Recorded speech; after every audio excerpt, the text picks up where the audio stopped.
Conversaciones jurídicas con el Dr. George Sileski. Hola, ¿cómo están? Muy buenas tardes.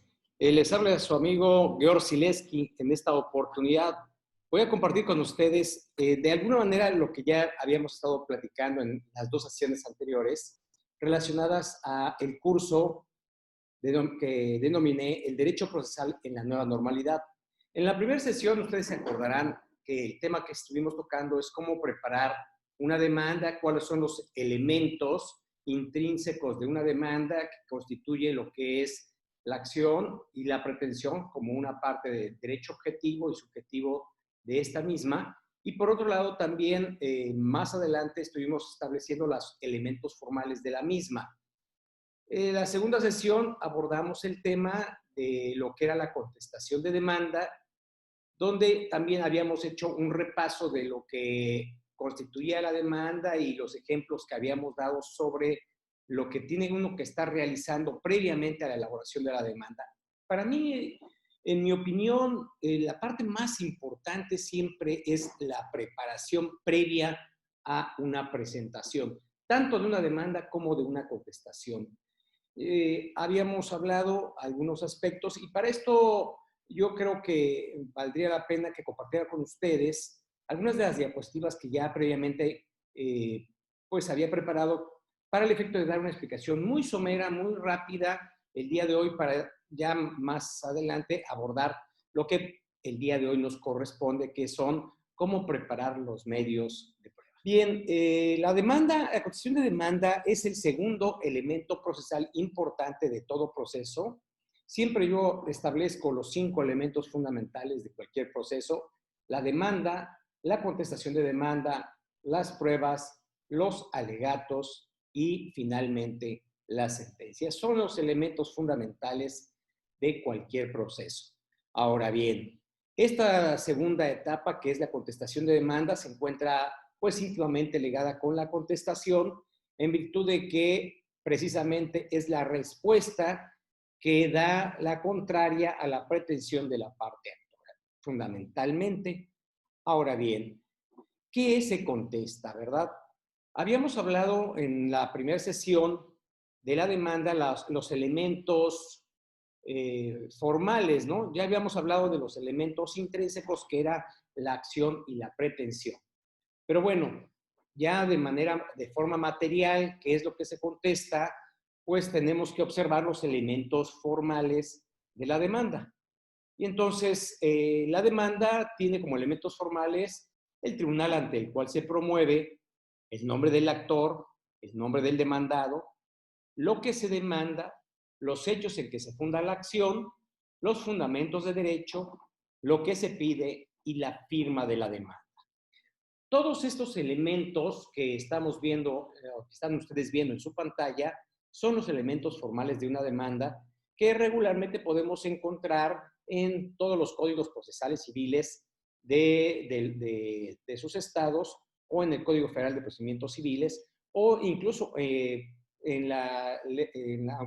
la Ley Federal del Trabajo no lo refiere, pero sí se remiten a los códigos federales de procedimientos civiles como supletorios. Y la ley de amparo, pues prácticamente, si ustedes observan, tienen el mismo contexto que ya podría en alguna otra cápsula abordar con ustedes, esas identidades y esas pequeñas diferencias de los elementos que debe contener una demanda de amparo con cualquier otra demanda de un procedimiento contencioso. ¿Sí? Bien, estos son los elementos formales, ¿no? Ahora, ¿qué es lo que se contesta? He señalado que la contestación, específicamente los 3 primeros elementos, como es el tribunal ante el cual se promueve, el nombre del actor y el nombre del demandado, no son elementos que tengan que contestarse formalmente, ¿no? O sea, evidentemente el escrito de contestación va dirigido ante el tribunal ante el cual se promueve. En ese entendido, nuestra contestación estará en ese contexto. Claro que si uno está oponiendo una excepción de incompetencia porque estimamos que esa autoridad que nos ha llamado a juicio no es competente, pues nosotros de manera respetuosa le vamos a dirigir precisamente el escrito ante esa autoridad, señalando esa circunstancia de incompetencia. El nombre del actor, vamos a pensar que nosotros pensáramos que tenemos la idea o tenemos el convencimiento de que no tiene la personalidad. Bueno, pues no tenemos que contestarla inmediatamente, decir, esta persona no tiene personalidad. Hay momentos, ¿verdad?, en los cuales dentro de los elementos formales de una contestación se tiene que hacer valer, ¿no? El nombre del demandado, pues precisamente uno es la persona que contesta. Sin embargo, creo que también sí, cuando la parte actora hace el señalamiento de algún demandado y uno tiene idea de que hay algún otro tercero interesado, ¿verdad?, por una legitimación procesal pasiva o simplemente como tercero con interés, pues eso sí hay que hacerlo notar, ¿no? Pero ya lo que es formalmente la contestación, en realidad, lo que se contesta es precisamente lo que se demanda, que significa la pretensión de la parte actora. Eso sí tenemos que dar contestación. Si es sí, si es no, ¿verdad? Pero sí de manera precisa identificar lo que está pretendiendo la parte actora. También es muy importante la contestación de los hechos. Para esto, como yo les había señalado cuando estaba exponiendo los contenidos de una demanda, señalar que los hechos en que se funde la acción deben de ser muy concretos, muy precisos. Y ustedes también, en el momento de la contestación, deben uno ser muy preciso. Si ustedes ven una demanda muy vaga respecto de los hechos, tienen que identificar, indagar cuáles son los hechos fundamentales en que se funda la demanda. Y esos son los que ustedes deben de contestar, no perderse en banalidades. Muchas veces quien presenta una demanda no es que tal vez desconozca las circunstancias, sino que lo que pretende es confundir y que ustedes no sean precisos cuando dan contestación y se vayan desorientando en la pretensión. Eso es la intención tal vez de la parte actora. Bueno, ustedes que llevan la parte demandada tendrán que ser muy precisos cuáles son los hechos fundamentales en que se pretende demandar para que ustedes puedan dar contestación de manera precisa y concreta, ¿verdad? Eso es lo que ustedes deben dar contestación. Y bueno, los otros dos elementos, que es lo que se pide y la firma de la demanda, pues no hay necesidad de hacer un señalamiento, ¿no? Sí es importante también tal vez establecer si es o no la firma. En el caso de que fuese un procedimiento escrito, alguien en alguna de estas pláticas me estaba comentando, oiga, ¿qué pasa si la firma es falsa y en su momento dentro de la audiencia oral se ratifica? Pues ya no tiene relevancia. Prácticamente ya el principio de realidad que está rigiendo casi ya en todos los procedimientos permite que se convalide esa circunstancia si no existiera la firma de la demanda, por lo cual resulta intrascendente que nosotros señalemos que la firma de la demanda escrita no es la firma del interesado. ¿Por qué? Porque si nos encontramos ante una audiencia oral, esta se ratifica y con eso queda suficiente. Ustedes sabrán que si en una audiencia oral no es ratificada la demanda por parte del interesado, pues evidentemente dejará de tener efecto jurídico esa demanda por ese principio de oralidad. Bien, pues entonces estos son los elementos formales que se tienen que contestar en una demanda y pues ustedes deben de estar atentos a los tres elementos más importantes de contestación, que son lo que se demanda, los hechos en que se funda la acción y los fundamentos de derecho. Recordarán también algo que también quiero hacer una precisión y acotación, ya lo había hecho con anterioridad cuando estábamos exponiendo lo que es la demanda, que acuérdense que los fundamentos de derecho es donde se van a establecer las partes de argumentación jurídica, ¿verdad?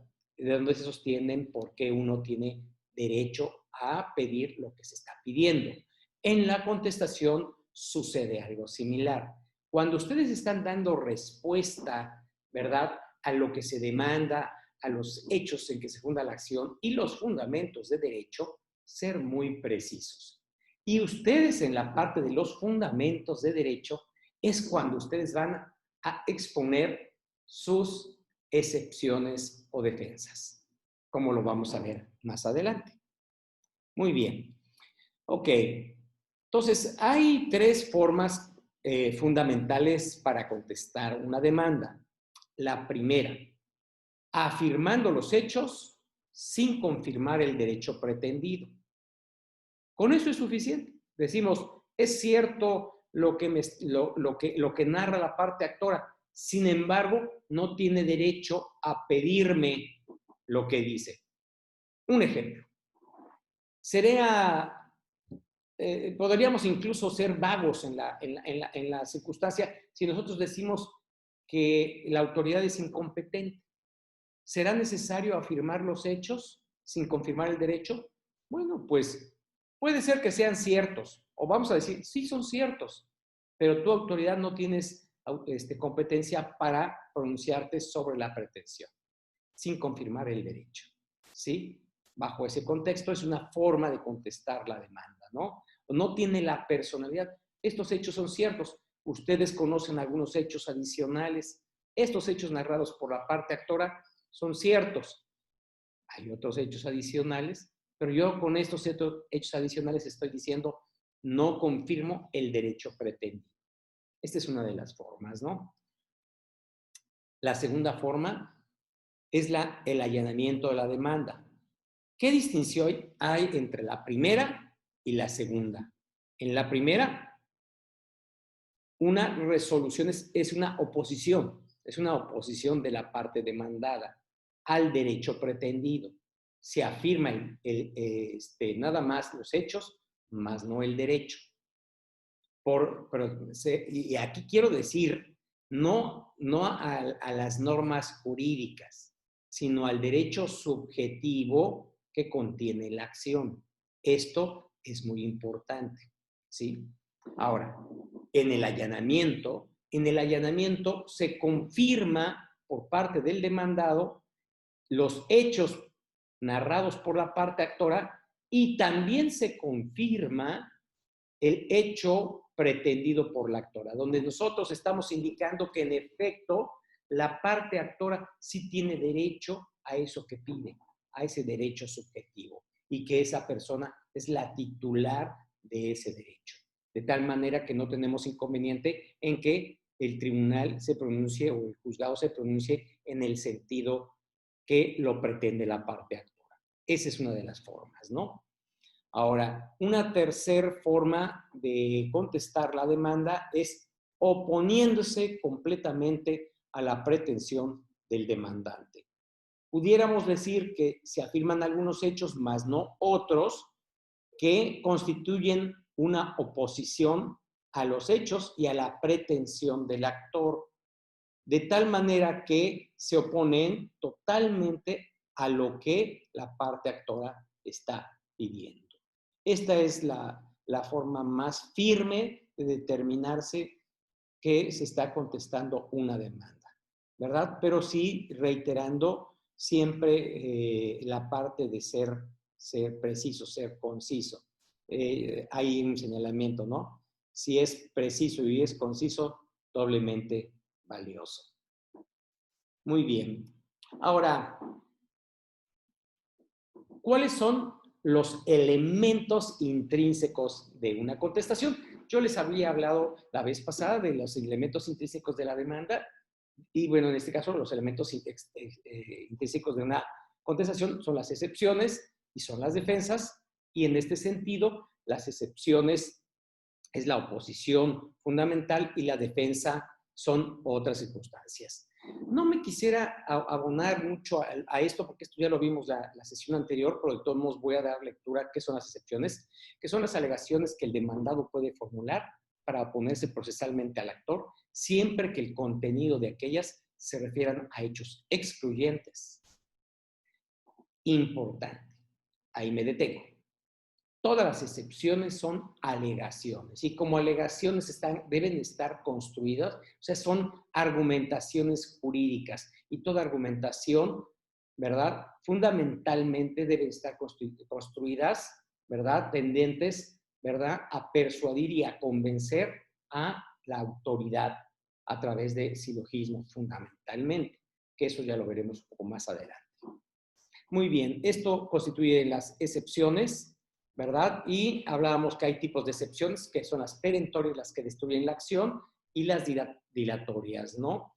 Que la perentoria es el medio de defensa de carácter mixto, en el cual el litigante, sin entrar al debate acerca del fondo, sostiene que su adversario no tiene acción judicial, destruye totalmente la acción. Ese es el objeto de la perentoria, y donde trata de excluir la pretensión de la parte actora. Y por el otro lado, en el caso de las dilatorias, son nada más alegaciones para el efecto de posponer la pretensión de la parte actora. Esas son fundamentalmente las dos características. Y bueno, dentro de las excepciones perentorias está la falta de interés, de capacidad, la prescripción o caducidad, la cosa juzgada, la nulidad del contrato o acto jurídico y la prescripción adquisitiva. Aquella ocasión me estaba yo deteniendo exactamente, específicamente en estos dos últimos elementos, excepciones perentorias, porque estas últimas dos excepciones pueden oponerse por vía de excepción o por vía de acción reconvencional, como lo veremos un poquito más adelante, ¿no?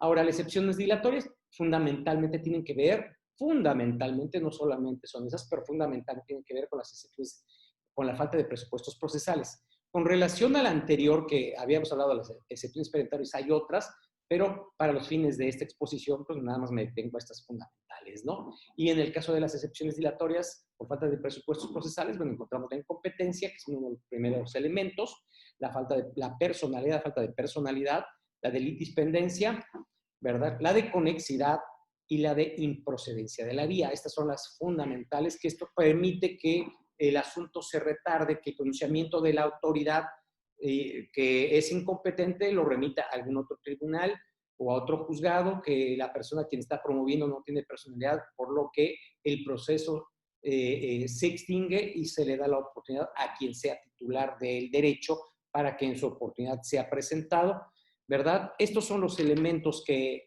se permiten específicamente. Ahora bien, ¿qué son las defensas? Yo decía que también son argumentos, perdón. Bien, las defensas son argumentos que tienden fundamentalmente a revertir la carga de la procesal de la prueba al actor, como cuando se opone lo que se dice en oponer excepción de carencia de acción o la sine actione agis. Dices, pues la opongo, no tiene derecho, pero no dices nada, ¿no? Pues, ¿cuál es el objeto de esa? Pues es revertir la carga de la prueba a la parte actora, ¿verdad? También, sin necesidad de mencionarlas de esa manera, siempre es la negación de los hechos y de las prestaciones, cuando es suficiente, es una defensa para que la parte actora tenga que, esté obligado a aprobar. Por ejemplo, en una contestación de demanda en materia civil o mercantil, si no se acude a contestar la demanda, se tiene que contestar en sentido negativo, de tal manera que la carga de la prueba se revierte a la parte actora. Ahora bien, también en el caso de, como puede ser materia laboral, materia agraria, que se tiene que contestar en sentido afirmativo, no significa con eso que no tenga la obligación la parte actora de probar su acción. Siempre se encontrará obligada en ese sentido, ¿no? Bien, de igual manera, las defensas se caracterizan por la afirmación de hechos y negación de otros sin aportar nuevos elementos. También puedes decir, pues niego los hechos, ¿verdad? Pero no hay hechos nuevos, nada más, y no hay medios de prueba que aportes, bueno, constituye simplemente una defensa y una excepción. ¿Por qué? Recordarán que todas las excepciones que aquí estábamos hablando, las dilatorias y perentorias, todas deben de ser, estos tipos de excepciones deben de ser probadas dentro del proceso, ¿sí? Entonces, eso es muy importante. Ahora bien,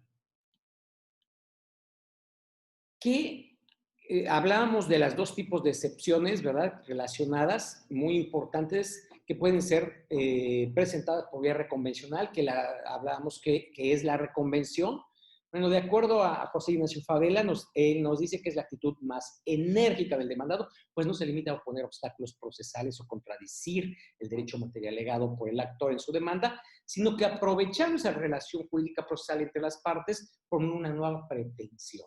Eso es lo que nos dice este autor, y acá yo comparto totalmente el criterio, por eso tanto en mi libro como en este caso hago la repetición de lo que nos dice este maestro, ¿verdad? Es la actitud más enérgica del demandado, pues no nada más es decir, hay una excepción, sino que ahora hace valer un propio derecho subjetivo, ¿verdad? Entonces, en ese sentido, es una reconvención y hay tipos de reconvención que decíamos la aedem causa, que es la misma causa o la causa dispari. Bueno, la adem causa dimanan de la misma causa o título de que se procede la demanda y la otra que se funda en una causa distinta.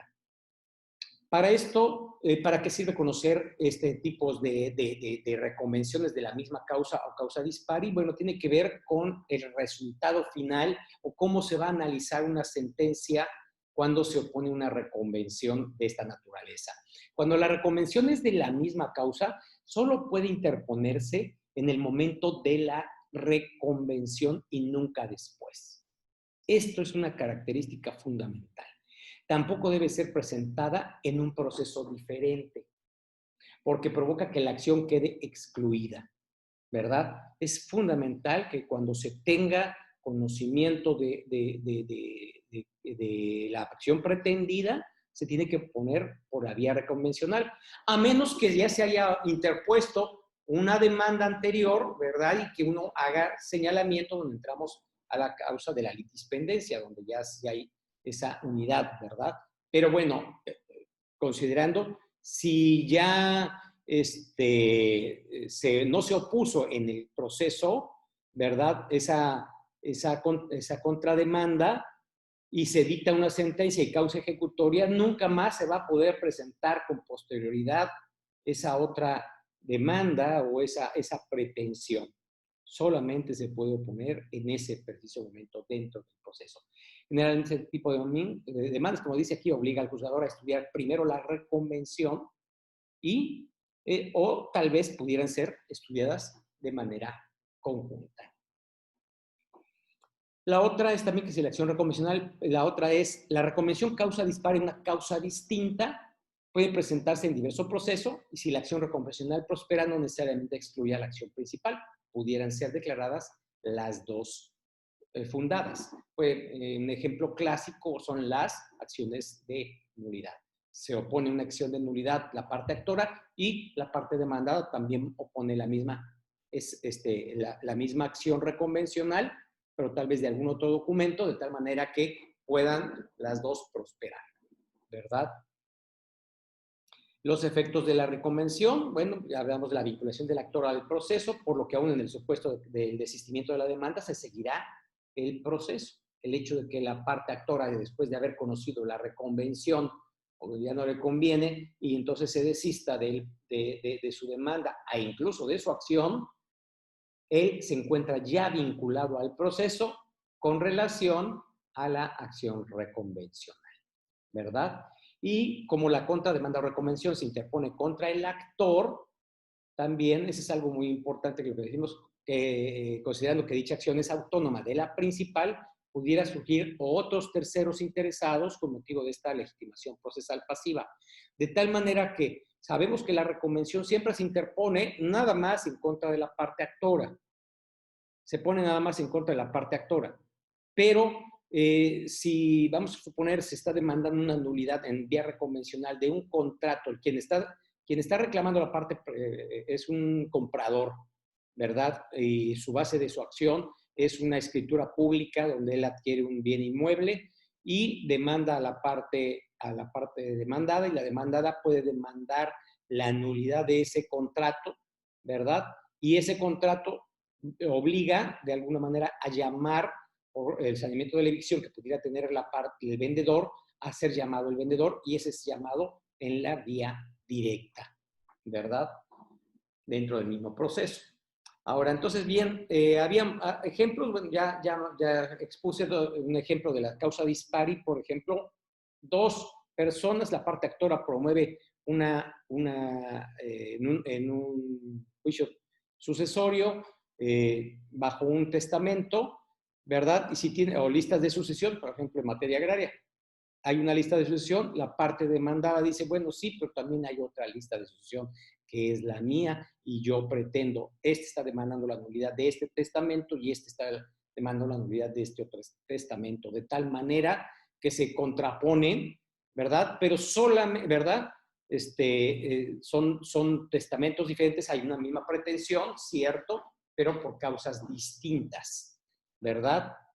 Ahora, por la misma causa, ahí sí me refiero, por ejemplo, a una nulidad de una cesión de derechos. Vamos a pensar que la parte actora demanda la nulidad de una cesión de derechos y por el otro lado, dice, bueno, a mí no me preocupa, por ejemplo, si está demandando la nulidad, vamos a poner un ejemplo del artículo 80 que obliga, de una 80 de la ley agraria que obliga en una cesión de derechos a llamar a juicio a quien está como titular de las parcelas y ese derecho lo tiene el hijo o la hija o la esposa, vamos, muy clásico el hijo, que no se conocía que vivía en Estados Unidos, y cuando regresa, pues ahora demanda la nulidad porque no fue llamado al procedimiento, pero ya lo hace después de los 5 años.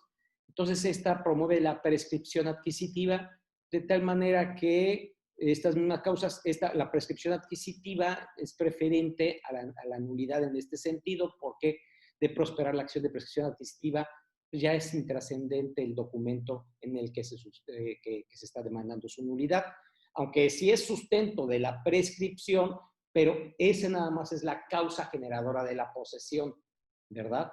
Entonces, bajo esa perspectiva. Vamos a ver, ahora sí, entrando en materia, lo que es la prueba, lo que nos interesa, ¿no? ¿Qué es la prueba? ¿Qué es la prueba? ¿Sí? Es distinto la prueba a lo que es un medio de prueba. Prueba no es igual a medio de prueba. Un ejemplo muy clásico que siempre pongo, me gusta poner porque les llama mucho la atención.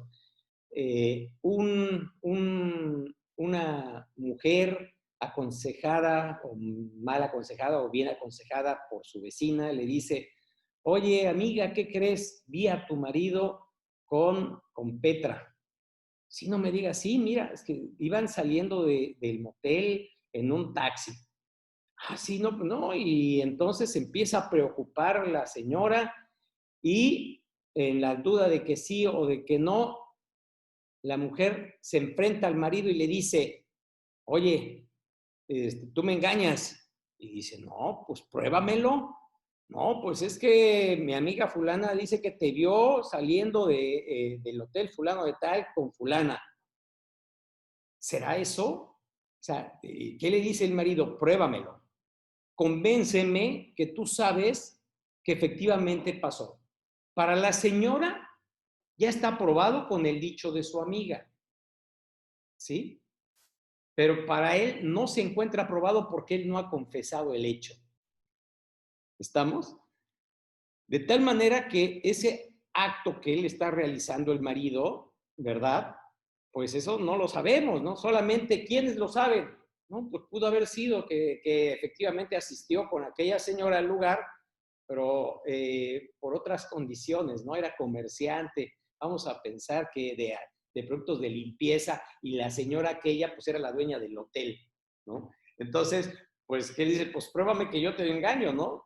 Entonces, ya está sujeto a ese proceso, a ese escrutinio de la esposa, ¿verdad? De tal manera que pues dice, pruébamelo, ¿no? Entonces, una cosa es la prueba y la otra es, dame los medios que te van a llevar a esa convicción, ¿sí? Existen dos aspectos importantes que quiero aquí retocar. Las fuentes de prueba y medios de prueba. ¿Qué distinción hay entre uno y otro? Bien. La fuente de la prueba es de donde emana la prueba misma. El ejemplo es, en ese ejemplo que estaba yo poniendo, ¿cuál es la fuente de la prueba? O sea, el hecho en que el marido está saliendo del motel con una señora en un taxi. ¿Sí? Esa es una fuente. ¿De dónde sale la prueba? Desde ese momento, ¿no? Ahí, para tener la duda de que le está engañando. pero realmente no es ahí, ¿no? ¿Cuándo realmente establece el engaño? Bueno, pues hasta que uno lo vea en el lugar, ¿no? Como decían, en el acto, ¿no? De tal manera que la fuente de la prueba es de donde emana la prueba. Y los medios de prueba son los testimonios, como en el caso de la señora, la vecina, que le está diciendo a su amiga, oye, tu marido te engaña. El testimonio de esa señora es un medio de prueba y la fuente de la prueba es de dónde emana, ¿sí? El hecho mismo, ¿sí? Y estas diferencias son muy bien explicadas, particularmente en esta jurisprudencia que se llama fuente de prueba y medios de prueba, su distinción para efectos de su valoración por el juzgador de la primera sala, ¿verdad? Ahí les dejo el dato, ¿verdad? Muy interesante. Vamos a ver. Ok.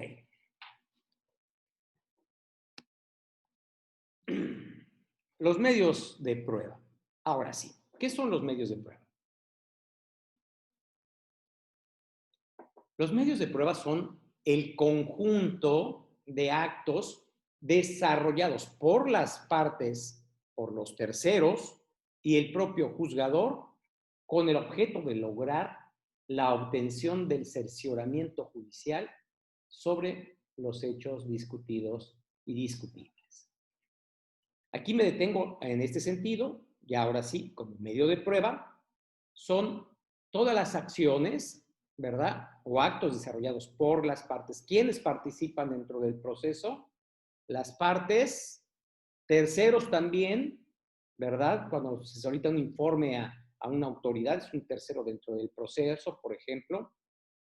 Y el propio juzgador, acciones que el propio juzgador toma, él va y desarrolla una inspección judicial, asiste a esa inspección judicial, de tal manera que estas acciones son medios de prueba, ¿no? Ahora bien, ¿cuál es el objeto? ¿Cuál es el objeto de la prueba? ¿Cuál es el objeto de la prueba? Permíteme un segundito.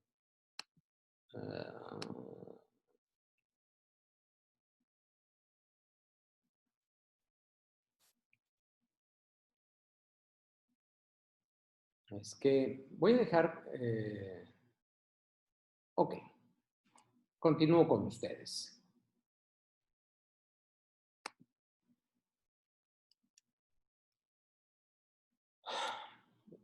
Continúo con ustedes. ¿Cuál es el objeto? ¿Cuál es el objeto de los medios de prueba, no? Uno de los primeros objetos de los medios de prueba es persuadir. Ese es uno de los primeros elementos. Segundo elemento, argumentar. No todos los medios de prueba tienen ese objetivo, el de argumentar. Pero sí, en el caso de las pruebas testimoniales, tienen ese objeto. La confesional, de la declaración de parte, tienen ese objeto, ¿no? De establecer argumentos. Ahí, incluso en una prueba de inspección judicial, donde participe el juzgador, donde participan las partes, donde ellas hacen un pronunciamiento sobre lo que está sucediendo en ese momento, ¿verdad? También tienen ese objeto de dar un argumento, pero fundamentalmente es esto último, ¿no? Fíjense, en el ejemplo que estabas hablando de la señora, la buena vecina, ¿qué es lo que hace? Solamente lo que hace es persuadir. Ese es el objeto de la señora, nada más persuadir y tal vez convencerla, pero realmente lo hace en carácter de chisme, no sé si realmente como su verdadera amiga, etcétera. En realidad, tiene nada más el objeto de persuadir. Ustedes, dentro de un proceso, no tienen nada más el objeto de persuadir. Van a tener el objeto de persuadir, de argumentar y de convencer. Son tres factores. Pero la parte más contundente, evidentemente, es de convencer, ¿verdad? Con esos medios de prueba. Ese es uno de los objetos. Muy bien. Ahora, ¿qué es algo muy interesante? Aquí, vean la diapositiva, digo, las pruebas no son de verdad, son de convencimiento. ¿Qué significa esto? Todos sus clientes, que soy juzgador, y pues doy audiencias, a veces no necesariamente a la parte y al abogado, solamente al interesado, porque quiere ser escuchada. Pero es que verá, mire, y llegan y presentan el escrito, pero es que mira esto y acá, y no es posible. Y entonces, pues me cuentan la historia. Y entonces yo les he dicho, como decía mi abuelita, solamente sabe o conoce el fondo de la olla la cuchara. Y yo no estoy dentro de la olla, yo no soy los frijoles de la olla, no, no, o sea, realmente a mí me ponen el caso y ¿qué es lo que tienen que hacer? O sea, lo que las partes tienen que hacer es convencer, de tal manera que los medios de prueba son de convencimiento, no son pruebas de verdad. Esto pasó, no, no. Esto pasó y voy a convencer. Eso es el objetivo. Ese es el objetivo fundamental. Muy bien. La excepción, dicen, bueno, las pruebas, ¿qué tienen que acreditar? Los hechos. La parte actora va a probar los hechos que narra y la parte demandada va a acreditar también los hechos en que opone sus excepciones. Las excepciones se sustentan en hechos, ¿verdad? Y en argumentos jurídicos. Entonces, la parte demandada va a probar hechos en que se sustentan sus excepciones. ¿Qué otras pruebas también pueden ser aportadas que no necesariamente tengan que acreditar hechos? Pongo acá, es el derecho extranjero, ¿verdad? Y la costumbre. En materia de derecho de los pueblos indígenas, cuando las partes, es que por usos y costumbres se hace esto. Pues sí, ahora tienes la obligación de probar, ¿verdad? Claro que evidentemente en los procedimientos de carácter de derecho procesal social, como es el derecho procesal agrario, el derecho procesal laboral, la autoridad tiene esa obligación de investigar cuáles son las costumbres suscitadas siempre y cuando se invoquen en ese contexto, ¿verdad? En aplicación del artículo segundo constitucional. Bien, ¿cuáles son los hechos que no requieren ser probados? Aquí hago un catálogo, como lo hago en mi libro, para que ustedes lo lean, que son los confesados, los presumidos legalmente, los que la propia ley los prohíbe, los de cosa juzgada o de decisión prejudicial. Claro, hay que exhibirle también a la autoridad, si no sabe que ya fue el asunto resuelto, pues dirá, acá está la sentencia y causa ejecutoria, ¿no? Los inconducentes, los indefinidos, los notorios, los evidentes y los normales. De todos estos, yo quiero detenerme fundamentalmente en el que puse ahí en color rojo, los inconducentes. ¿Por qué? Miren, hay una gran cantidad de asuntos que hacen perder el tiempo a las partes. Yo les decía, bajo el principio que les decía, preciso y conciso, doblemente valorado. Desde la demanda, ustedes deben de ser precisos y concisos. En la contestación de demanda, igual, ser preciso y conciso. ¿Sí? Ahora, en el contexto de que las pruebas van a ser presentadas para acreditar los hechos, deben de estar relacionadas con aquellos hechos verdaderamente controvertidos. Cuando yo hago un fallo, yo hacía una diferenciación entre los hechos no controvertidos y los hechos controvertidos. Sobre los hechos no controvertidos, los dos pueden coincidir. Fulano de tal tiene la personalidad, pues a mí no me importa, y él que lo acredite, ¿verdad? Que si somos, él es hijo y yo también soy hijo, bueno, pues sí, eso no tiene relevancia. Pero que si el testamento, tal cosa, bueno, ese sí es relevante. De tal manera que ese es el documento para mí importante que ustedes deban presentar, ¿verdad? La objeción precisa que constituyen la materia del litigio. Por eso, todas las pruebas deben de estar fundamentalmente relacionadas con los puntos controvertidos, para no hacer perder tiempo al juzgador y que el juzgador tampoco lo pierda. Ahí tiene el caso, fíjense. Por eso hablo yo de las pruebas pertinentes. Son las que tienden a probar hechos controvertidos. Ustedes se deben de enfocar desde que se demanda hasta cuando se contesta la demanda en saber cuáles son las pruebas pertinentes. Son las que dan en el centro precisamente, las que definen de manera particular cuál es la controversia. Un ejemplo que yo les voy a dar es, por ejemplo, en una demanda donde se dice que la persona no hizo una cesión de derechos porque no fue firmada y solamente asentó su huella digital.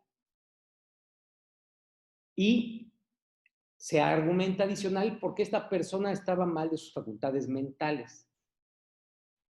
¿Qué es importante cuando va a ratificar ante el notario y el notario dice ratifico las firmas? Bueno, solamente el documento por sí solo cae, no necesito ya si la persona estaba enferma o no.